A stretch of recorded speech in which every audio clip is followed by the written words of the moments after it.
ఇప్పుడు పేరు పెట్టిండు మురదనాథ్ ఉన్నగా చేస్తా, ఆడ పడవ పెడతా, గాంధీ తాత విగ్రహం పెడతా, గాంధీ తాత విగ్రహం చూపిస్తా, గాంధీ తాత విగ్రహం పెడతావు కదా, అవి నేను విగ్రహం పెడతా, మీరు నెత్తికిని చెందేసి నాకు ఈయన రాటి మేము అట్లా ఇస్తాం.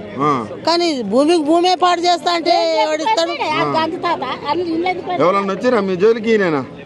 మా జోలికి ఇంతవరకు రాలే. అబద్ధం ఆడొద్దు బిడ్డ.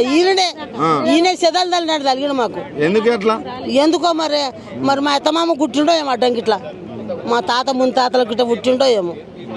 మరి ఇంత కట్టడి చేసి అయినా ఒకవేళ మీరు గట్టిగా మేము ఇయ్యమని కూర్చుంటే జీరో వాల్యూ చేస్తున్నాడు, రూపాయి కూడా ఇయ్యాడట. అయ్యకపోయి పెద్దగా అన్నాడు.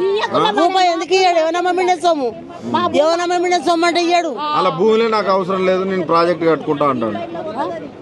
పాజిట్ ఎవరిదంట కట్టుకుంటాడు? అలా మొత్తం ఖరాబ్ అయిపోతాయి, నేను చెప్తున్నా ఇంటినో విన్నరు లేకపోతే లేదు అంటాడు. మేము పోనా మరి అక్కడ? మేము ఎట్లా పోనా? మరి ఇప్పుడు అందరినీ ఇప్పుడు ఎట్లా మీరు చూస్తున్నారు వార్తలు, ఇల్లు కూలుస్తుంటే పోలీసులను పెట్టి అట్లా పోలీసు మొత్తుకుంటారు, ఇట్లా లబ్బ లబ్బ మొత్తుకుంటారు. అలా కలకాల మంచిది అవుతుంది అది బిడ్డ, అనక మంచిది అవుతుందా? నువ్వు రాజ్యం వెళ్తున్నావు, నాకు ఓటు వేయండి, నన్ను గెలిపిండ్రి అంటే అది ఓకే.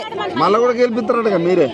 మేమా గెలిపిస్తాం. ఇప్పుడు మమ్మల్ని గెలిపిస్తే మేము గెలిపిస్తాం. ఓట్లు వేస్తారట మళ్ళా? వేయమని ఎవరు వేస్తారేమో వేయం.